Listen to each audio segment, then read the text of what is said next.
아, 그래요. 네. 네. 근데 말이죠. 3월 8일자 조선일보 31면 하단 광고에 이게 실렸습니다. 이 보수단체 광고는 잘 아시죠? 네. 시커먼. 예. 네네네. 신뢰할 수 있는 정보에 의하면 이번 탄핵 네. 심판 결과는 기각 또는 각하 쪽으로 기울었다고 합니다. 따라서 네. 이번 헌재 선고일은 국민적 태극기 축제일이 될 것 같습니다. 그래서 네. 우리는 축제를 준비하고 있습니다. 네네. 만약에 이런 수구 보수단체가 또는 탄핵 찬성 단체가 여러분 이번 탄핵 심판 결과는 인용 쪽으로 기울었습니다라는 광고를 만들어서 한겨레에 온다. 이거 한겨레 냅니까? 아, 좀 어려운 문제인데요. 또 광고를 마다하자니 또 네. 현실적인 문제는 있지만 그래도 이거 네. 가짜 뉴스 아니에요. 한마디로 광고. 그렇죠. 어제 예. 김평우 변호사가 무슨 프레스센터에서 뭐 박근혜 인권 침해 뭐 관련 무슨 기자회견 뭐 이걸 했어요. 예. 거기서 이제 무슨 얘기를 했냐면 지금 온갖 우리 제도권 언론이라는 거니 북한 언론기관과 다를 바 없다 이렇게 이제 색깔론을 이제 들먹이면서 지금 가짜 뉴스 걔들이 다 가짜 뉴스를 하기 때문에 우리가 할 수 있는 건 우리에겐 돈이 있다. 돈이 있어서 우리가 진짜 뉴스를 광고로 하면 된다. 그런 얘기를 했거든요. 아. 예, 좀 그 주장의 연장선상이라고 보이고요. 예. 네, 어쨌든 본인들이 가짜 뉴스를 어쨌든 그 가짜 뉴스를 받아주는 제대로 보도해주는 데가 없으니까 예. 돈으로 사서 조선일보에 그렇게 광고를 낸 게 아닌가 싶네요. 예. 이 사람들은 돈이 어디서 나오는 거죠? 그러니까요. 저는 정말로 미안한 얘기지만 그 이명박 정권 때 광우병 촛불이 이제 불이 붙었을 때 예. 그 맨 먼저 이해한 게 도대체 쟤들 배후가 누구냐고 이제 물어보지 않았습니까? 그렇죠. 그래서 저 인간들은 인식 수준이 저 정도구나. 정말 국민들의 집단적인 어떤 목소리 이런 게 나올 때마다 항상 배후를 의심하는구나. 민주 시민으로서 수준이 떨어진다고 생각했는데 예. 저도 저 사람들을 보면서 이 생각을 할 수밖에 없는 거예요. 도대체 저 사람들은 배우가 누굴까? 그래서 제가 이렇게 의심하는 게 맞는 건지 참 고민스럽기도 하고 예. 어찌 보면 뭐 그분들이 배우가 물론 어떤 그 조직적인 움직임에 따라서 움직이는 분들도 있으시겠지만 어찌 보면 정말 가짜 뉴스에 현혹돼서 그렇게 나오시는 분들도 있거든요. 예. 그렇기 때문에 어쨌든 저들의 배후를 의심해야 하는 상황 정말로 좀 서글픕니다. 예. 네. 정말 서글픕니다. 예. 알겠습니다. 자, 김태규 기자님 오늘 말씀 잘 들었습니다. 예, 감사합니다. 김태규 한겨레 기자 만나서 상세히 한번 짚어보겠습니다. 김 기자님. 네, 안녕하세요. 예. 아니, 사드 엑스밴드 레이더도 곧 들여온다고요? 예, 그렇습니다. 이 사드 포대는 사격 통제소, 레이더, 발사 차량, 발전 차량 이렇게 구성이 되어 있는데 예. 일단 엊그제 들어온 건 이제 발사 차량 2대와 일부 장비였거든요. 예. 근데 지금 그 엑스밴드 레이더도 곧 들어오겠다. 이달 안으로 들어올 예정인 것으로 안다. 정부 소식통이 이렇게 밝혔습니다. 예. 사드의 핵심은 이제 엑스밴드 레이더인데 이게 탐지 레이더죠. 어떤 적의 미사일 공격을 이제 바로 탐지를 해서 이제 요격을 하는 시스템이니까 이 엑스밴드 레이더가 가장 중요한 거라고 하는데 문제는 뭐냐면 이게 2,000km, 반경 2,000km까지 야구공 크기 정도까지 식별이 가능합니다. 그래서 지금 중국이 반발을 하는 거거든요. 한국의 사드 포대를 대면 그러면 우리 뭐 베이징은 물론이고 여러 군사기지 이거를 미국이 사실상 손바닥 안에서 들여다보겠다는 거 아니냐. 지금 이런 반발이기 때문에 어쨌든 엑스밴드 레이더가 이제 사드의 가장 핵심이고 뭐 중국이 가장 이제 두려워하고 신경 쓰여 하는 거죠. 그거를 지금 이르면 이달 안으로 들어올 예정이다. 이렇게 지금 얘기하고 있으니까. 예. 사실 뭐 발사 차량 이런 거야 뭐 껍데기죠. 그 레이더에 비하면 엑스밴드 레이더가 들어온다면 이건 이제 정말로 대못 받기, 알받기의 수준이 강도가 더 이제 강해지는 거죠. 예. 뭐 이런 지금 상황을 보면 그 사드 배치 시기가 상당히 좀 앞당겨질 거다. 이제 이런 관측이 나오는 게 당연한 거고. 예, 예. 작년 11월에 빈센트 브룩스 주한미군 사령관은 구체적인 사드 배치 시기를 올해 7월이나 한 9월 정도 그 사이로 예상을 했거든요. 예, 예. 근데 지금 이 돌아가는 꼴을 보면 상당히 지금 서두르고 있고 한미가 그러면 한 5월이나 6월 정도로 앞당겨질 수도 있다. 이런 지금 관측이 나오고 있습니다. 예, 예. 그러니까 사실은 지금 뭐 이런 장비 들여오는 것뿐만 아니라 더 중요한 것은 이제 포대 부지를 어떻게 조성을 하냐가 문제인데 사실은 이제 한미 간의 부지 공여 협의를 하고요. 그다음에 기본 설계, 환경 영향 평가, 부지 공사 이렇게 해서 이제 터를 이제 마련하게 됐는데 지금 군 당국자는 이렇게 설명하고 있습니다. 이 절차를 순차적으로 하는 게 아니라 부지 공여 협의를 하면서 실측도 하고 환경 영향 평가 준비도 하고 이렇게 동시에 여러 일을 진행하면 시간을 아낄 수 있다. 이렇게 말을 하고 있거든요. 완전히 지금 사실 눈이 뒤집힌 거죠. 예. 제대로 된 절차도 밟지 않고 일단 장비부터 들여오고 부지도 아직 마련이 안 되는데 장비부터 들여오고 그리고 이런 여러 가지 순차적인 단계를 동시에 그냥 다 끝내버리겠다. 그렇게 해서 어쨌든 빨리 최대한 차기 정부가 들어서기 전에 사드 배치를 마무리하겠다. 지금 이렇게 지금 하는 거라서 상당히 지금 우려를 금할 수 없는 그런 예. 상황입니다.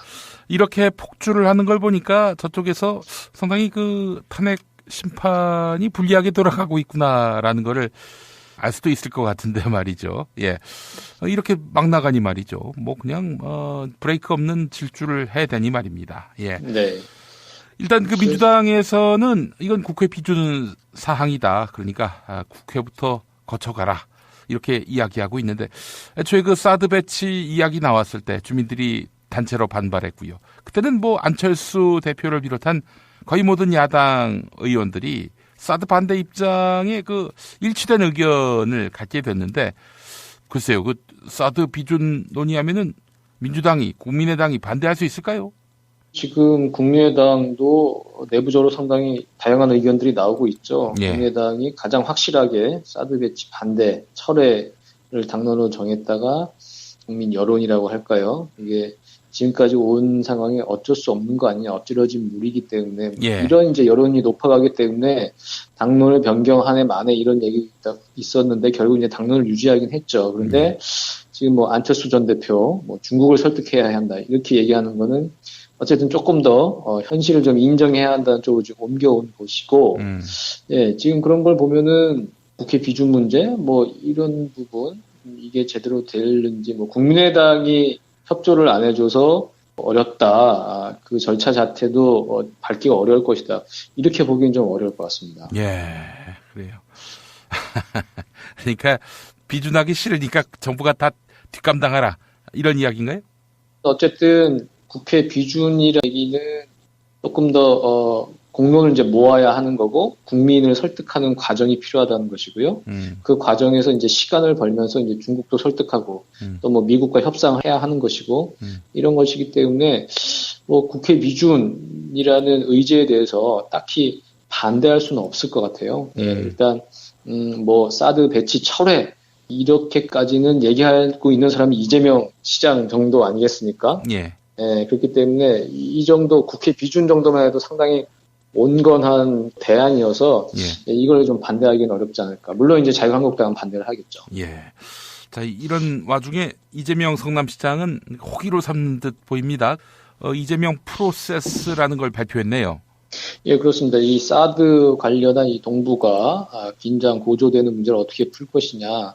사실은 뭐 토론회도 그렇고 사드 배치 철회가 이재명 시장이 너무 불안해 보인다. 한 국가의 정치 지도자로서 어떻게 그렇게 너무나 여지가 없는 얘기를 하냐, 뭐 이런 이제 비판을 받지 않았습니까? 그래서 뭐 불안한 지도자, 뭐 이런 식으로 이제 공격을 받았는데 거기에 대한 어떤 대안이랄까요? 뭐 이렇게 이제 제시를 한 것 같아요. 이제 3단계를 얘기했는데요. 이재명 프로세스 3단계. 예. 첫 번째 단계는 이제 현상의 즉시 동결입니다. 한국은 사드 배치를 중단하고 일단 그리고 중국은 경제 보복을 유보하며 미국은 전술핵 논의 등을 중단하고 북한은 추가적인 미사일 발사 핵실험을 중단한다. 그러니까 그야말로 그대로 멈춰라. 여기서 아무것도 하지 말자는 거고 예. 그렇게 되면 두 번째 단계는 당사자 간 최고위급 국제 협상을 하자.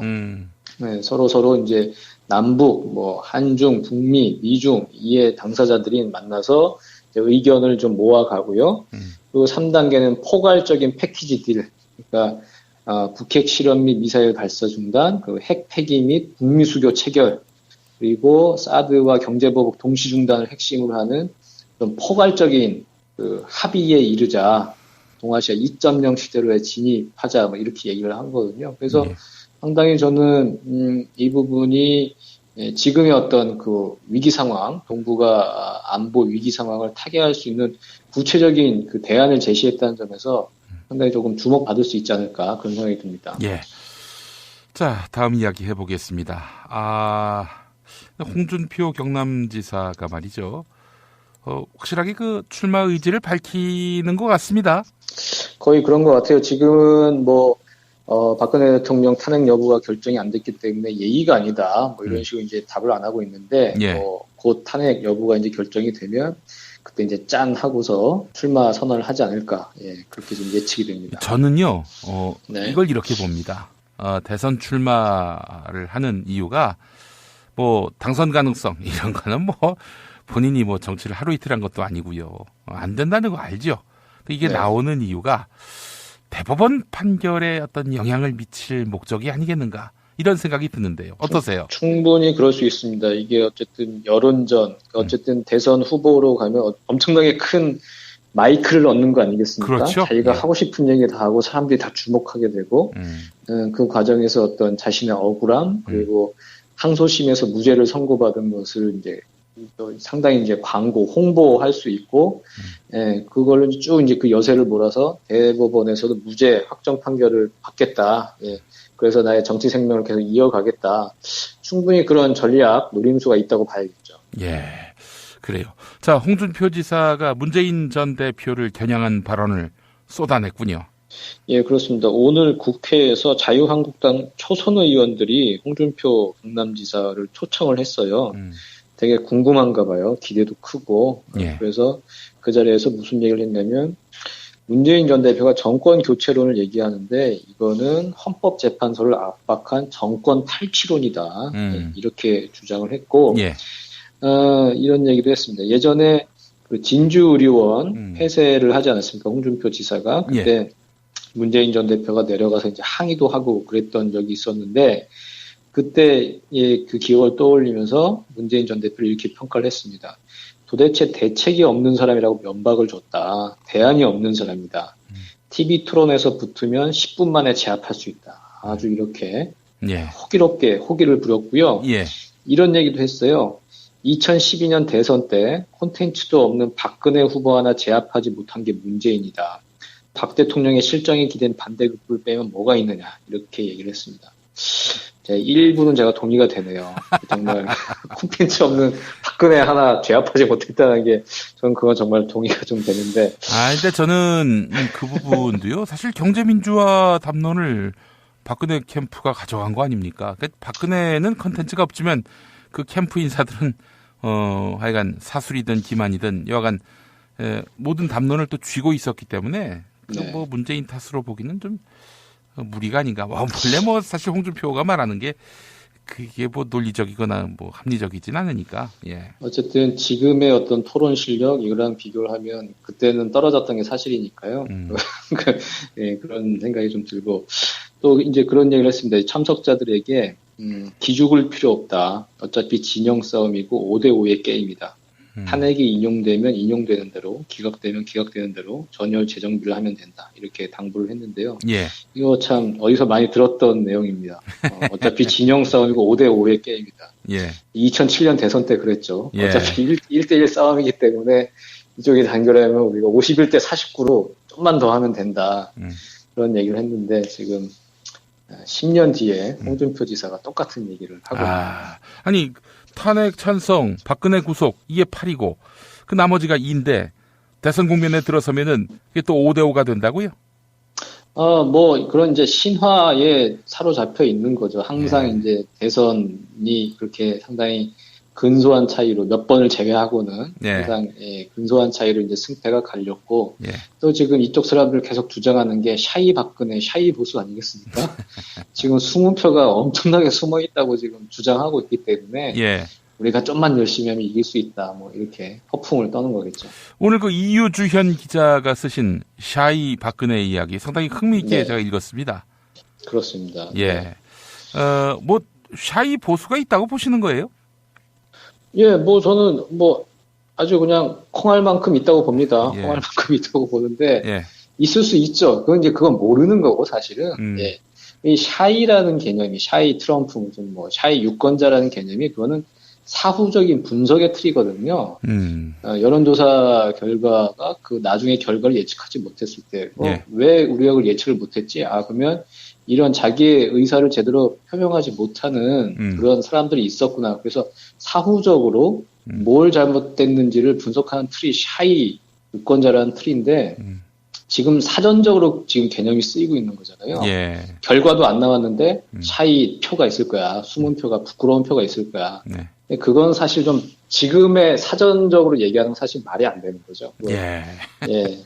그렇기 때문에 뭐 부끄러워서 말 못하는 사람 있을 수 있다고 생각합니다. 근데 지금 저는 뭐 태극기 집회 이런 거 보면 지금 그렇게 많이 부끄러워하고 있나? 저는 그렇게 생각 안 하거든요. 예. 물론 이제 동원대에서 나온 사람들도 있지만 가짜뉴스에 현혹돼서 정말 피가 끓어서 나오신 분들도 있단 말이에요. 예, 그런 예. 거 보면 샤이보수의 포션이 크면 얼마나 클까? 예. 되게 저는 회의적입니다. 예. 제가 제 1화를 좀 얘기하는 게 어떨지 모르겠습니다만은 네. 지난 총선 때, 2012년 총선 때 제가 이제 서울 노원갑에 민주당 후보로 출마했었지 않습니까? 네. 그때 뭐 온갖 언론들이 그냥 맹폭을 가했는데 네. 그리고 나서 결과를 봤는데 뭐 4 내지 5% 차로 제가 진 걸로 나왔어요. 네. 그때 이제 이노근 씨가 네. 멘붕이었다는 거예요. 왜냐하면은 김용민이가 저렇게 맹폭을 당했는데 자기는 10%나 표를 받을까? 이런 생각을 했었다는 거죠. 그런데 뭐 한 40% 넘게 표를 받으니까 네. 44%였을 겁니다. 득표율이. 네. 그래서 굉장히 충격을 받았다는 겁니다. 그래서 내가 지금 이 시점에서 이노근 씨한테 할 얘기가 있습니다. 샤이 김용민이 그만큼 많았다라고 말입니다. 네. 그때 샤이 김용민이 많았네요. 네. 예. 아이고, 홍준표, 문재인 10분 만에 제압할 수 있다. 예. 어떤 컨텐츠로 제압하느냐가 중요한데, 글쎄요. 이제 막말로 제압하겠죠, 막말로. 예. 막말로 제압하는 것도 제압하는 겁니까? 기가 막혀서 말도 못 나오게. 그것도 맞아요. 모든 국민이 다 그런 건 아닙니다만, 일부 국민들을 보면은, 그냥 목소리 큰 놈이 제일 잘하는 걸로, 생각하는 경우도 있고요. 예. 지금 저희가 녹음하는 시각은 아직 헌법재판소에서 탄핵 심판 일정이 언제 있을 거다라고 이야기하지 않은 시점입니다. 헌재가 지금 평의를 하고 있는데 아직 평의가 안 끝났고, 예. 만약에 이제 뭐 10일이다 뭐 이렇게 얘기를 하려면 평의가 끝나고 이제 그 발표가 되겠죠. 근데 예. 지금 평의가 지금 안 끝난 상황이고, 예. 지금 오늘이 수요일이고, 사실은 그 통합진보당 사건 때도 이제 이틀 전에 공지를 했으니까 예. 금요일 날 선거를 하려면 오늘 정도는 해야 되지 않을까, 예. 공지를 해야 되지 않을까, 뭐 이렇게 얘기가 나오고 있는 건데요. 예. 계속 이제